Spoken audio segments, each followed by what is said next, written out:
Stephanie, it's our big story at 5. A new report shows the state DNR isn't following its own guidelines for large livestock farms and wastewater treatment plants. The audit covers a 10-year period. It found the DNR failed to send violation notices over 90% of the time when polluters exceeded their permits.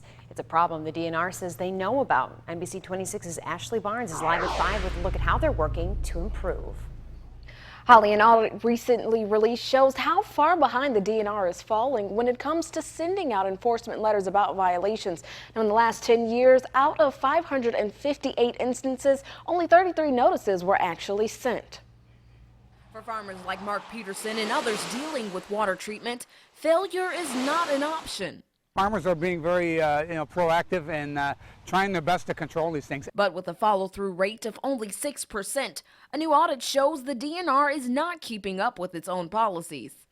Never had a DNR person out here. Failing to send out violation notices when it comes to wastewater treatment plants, but that's not the only concern.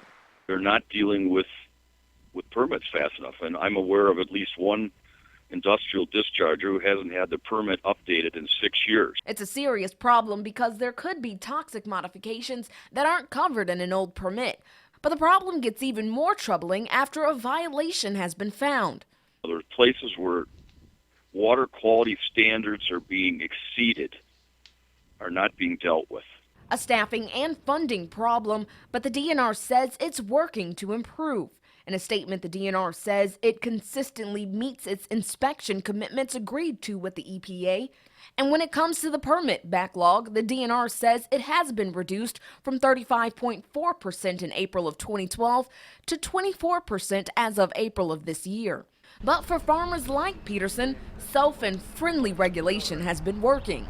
Regulated just by our neighbors, more or less, keep an eye on things, and we have to do our best and try to be ahead of the game at all times. But even with the improvements the DNR says it's making, the problem is not one that will be fixed overnight.